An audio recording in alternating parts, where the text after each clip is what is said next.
Are we live? Are we good? Good morning. Good morning. Are we? I'm not sure. Wait for Kelly to give You us. are. Go for it. You guys are good. Good morning. Great. Well, good morning, everyone. We are so thankful you are here and that we are able to help you navigate through our online platform, which is SeeSaw. We know that this is such a difficult time for everyone. So please hear us when we say that we appreciate everything that you are doing, and we appreciate your patience with us as the teachers on this end. As we all figure this out together, Mountie Nation has really come together through all of this, and it's been pretty cool to be a part of. So Jenny? I am Jenny Rudolph, second grade teacher at Northwest Early Elementary. Oh, I should have started with that. Mara, where's Vicki? Also second grade teacher at Northwest Early Elementary. And today we're going to go through some questions that parents have submitted via the Google form. And we're also going to share some tips and tricks that Mara and I have been playing around with on SeeSaw that we really enjoy and has helped our students in our class. If we bounce around, we're just super excited about SeeSaw. So if we've created more questions for you, just know that we are always here to help you after this as well. So we're going to get started. I'm going to share my screen. This is going to be a view from a student. So when you first log into SeeSaw as a student, you'll put in your text code, your email, or you will scan a code depending on how your teacher has set that up. And this is the first screen you will see. So I'm just going to go through a couple of the buttons that you see right away. On Sunday, we push out all of our activities. So this red bubble right above activities will show how many activities you still need to complete throughout the week. We're pushing everything out on Sunday so that your family and you can do those activities however best fit in your lifestyle and your schedule. We do have a sample schedule that teachers have created where mine are posted in the students' inbox, some are posted on calendars, but we do have the format that we will be sending out ELA activities Monday and Wednesday, math activities on Tuesday and Thursday. We have 5 specials that get pushed out every Sunday, and you are to do 2 of those throughout the week on Wednesday and Friday. However, if you want to do 1 a day, you can do that as well. And I know that some teachers have pushed out optional activities for you to do as well. The upper elementary is also pushing out activities on Tuesday nights. So if it's a little bit different, it might just depend on the building that you are mostly operating in. And so once you do an activity, it will be sent for your teacher to approve it. And once it's approved, it will be in your journal. Also, when it's waiting for teacher approval, it'll be here too. You'll see this blue box that says waiting for teacher approval. And parents, you will not see activities unless it has been approved by the teacher on the family app. Great, you just answered our first question. Which was? Why can't I see any activities? So activities are only seen from the child's perspective. Once it's approved by the teacher, then the parents will be able to see it and comment on it from their end. Also, on this first page that you log into, you'll have the inbox like I shared. There's also this button called notifications that you can click. And this will show if your teacher has commented on your post, if it's been published to a blog, if your teacher has enabled the blog function, and if a teacher has sent any work back to you, you can find it in this notifications tab and then click any of these post to go to that activity or blog or whatever it would take you to. And then the last button is just that blog post. If the teachers have enabled the blog in their classrooms. So if you are not seeing that blog, it just means that they haven't turned it on, and that is totally okay. So to go along with the activities questions, someone asked, my child accidentally clicked the green check mark before finishing our work. How can they finish it? Any suggestions?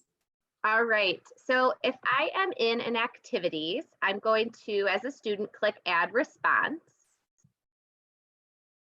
And if I'm working on this and let's say I have a lot more work to do and I haven't finished, I could either save it as a draft and go back to it later.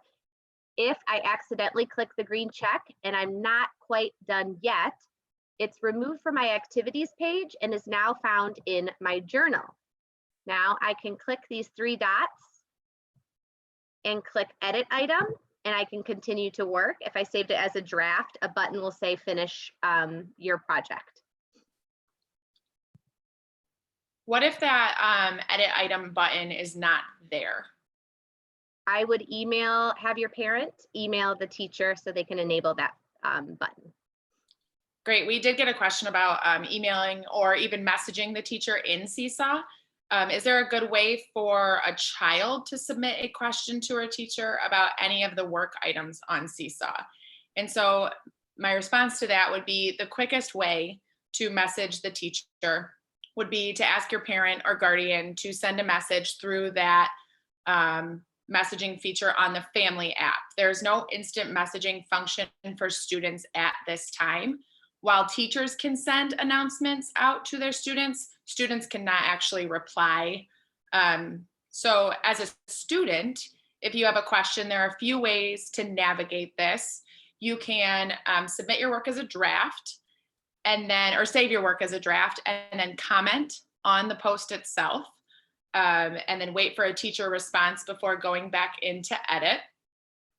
If you have a question about a specific activity after you've submitted, I would also recommend just commenting right on that post. Teachers are approving all posts and comments coming in, so I would get a little red notification letting me know that you had commented, and it would take me right to it. And then separately, if you have a question unrelated, you just want to ask your teacher a question or say something to them, I think that's awesome. They can click that green add button and they can, I suggest doing the drawing, the video, or the note to add a question and send that to their teacher. And the teacher can then respond right on what you sent them or go ahead and send you a post back. Here is an example. I have a question about, just make sure it's detailed enough that we can really help you. Yep, and then click that green check and it'll go right to your journal and then the teacher can respond back to you. Or I've had a child has asked a question and I've actually deleted it and then responded to the question too because it didn't need to be on their journal. But I love that I was able to see the question kind of in real time.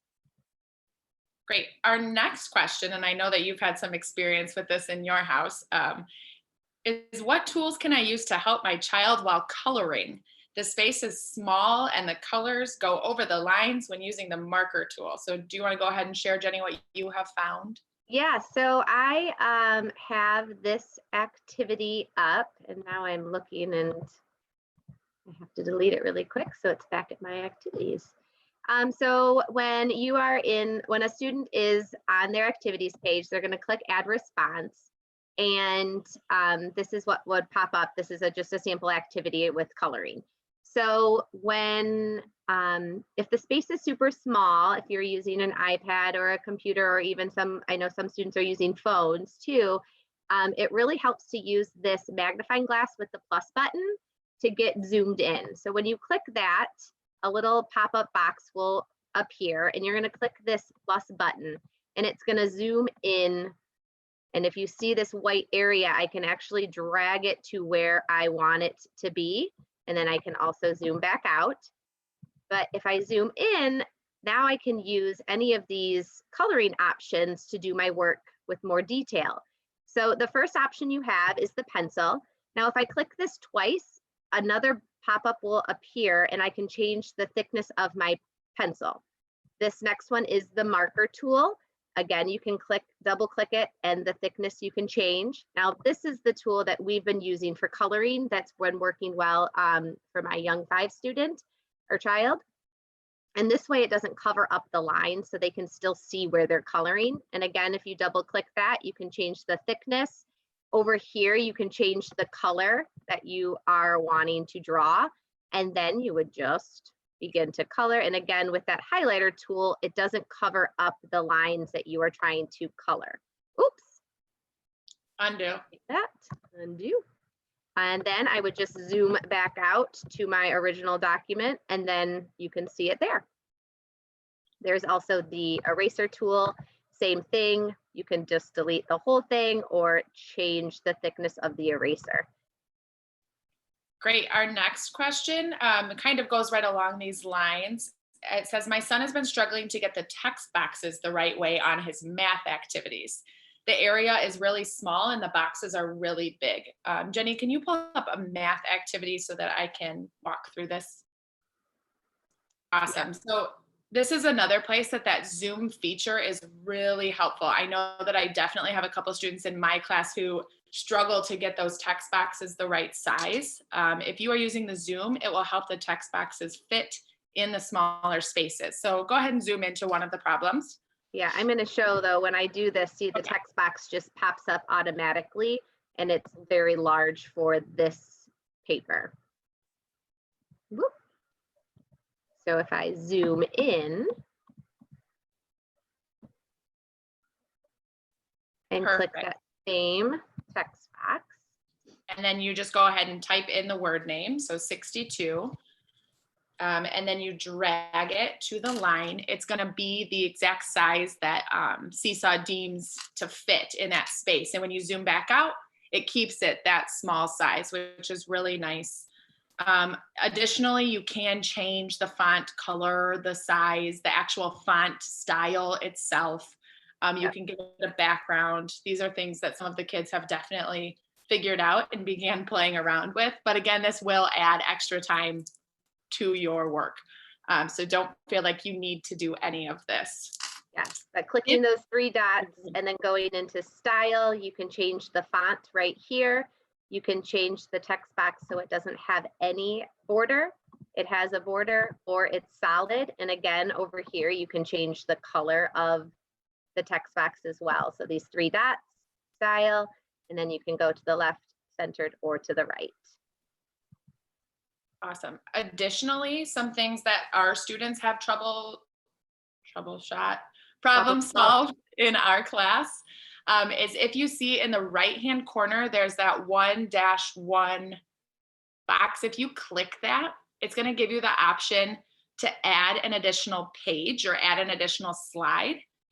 So some students have been doing all of the work on paper, like just with pencil and paper, and then taking a picture of it and uploading it here.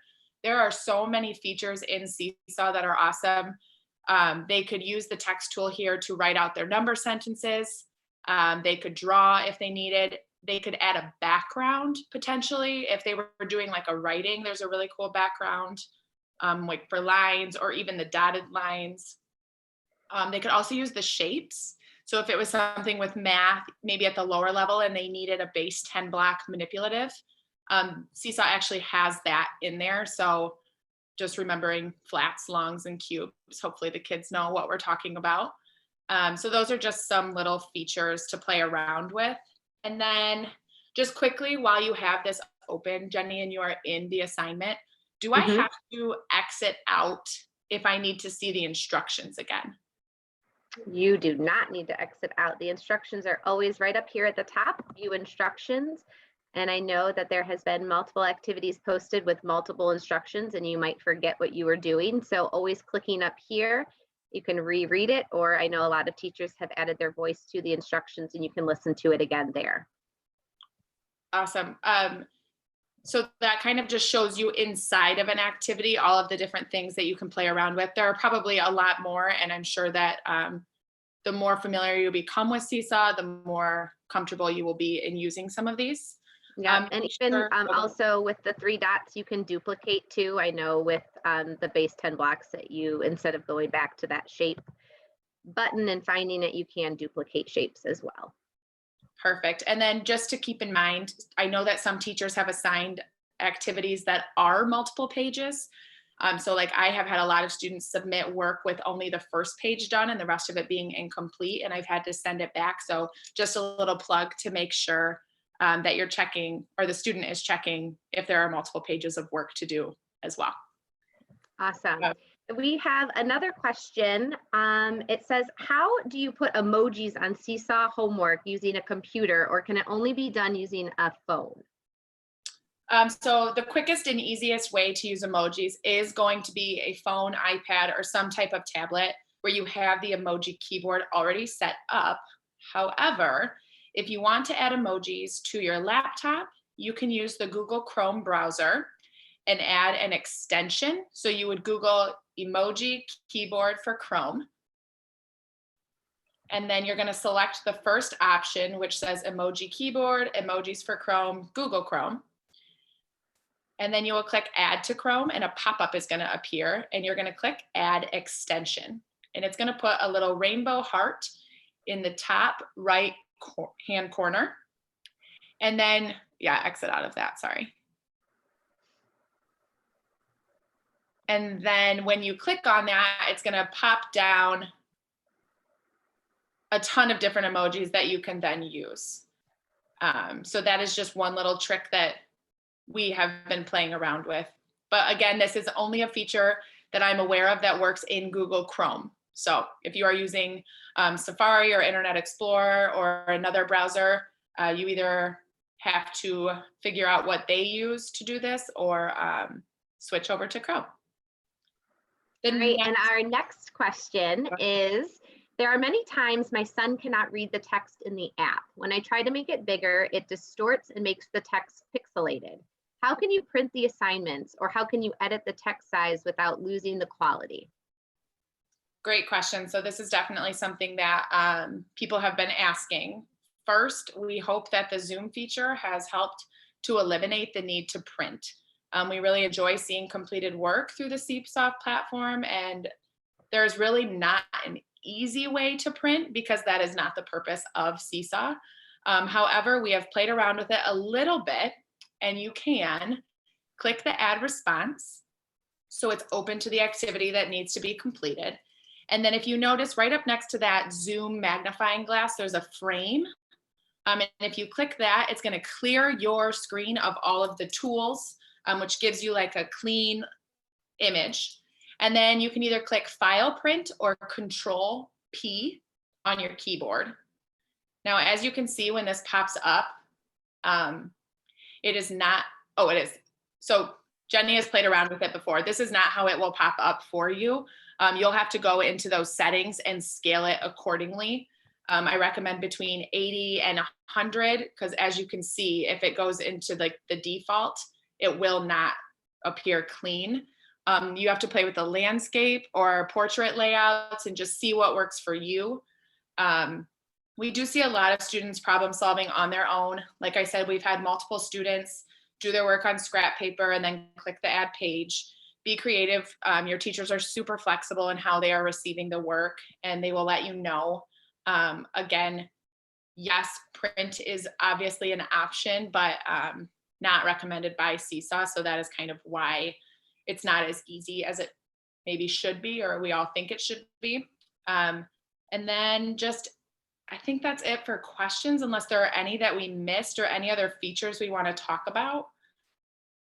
I think that is it. I'm going to post, if you do need additional support, your teachers are very helpful. There's also an app, web.seesaw.me, has a lot of videos you can view for extra help. And then I've also put up here Ms. Verspicki and my email if you need to email us for any help as well.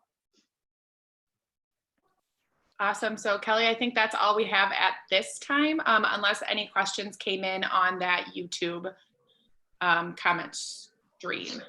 Nope, no questions came in on the YouTube stream, but I did post the link if anybody has any additional questions that they can send them your way after the forum. Great. Awesome. Yes, we will definitely keep an eye on that. So thank you for joining us today, and we hope that this was super helpful.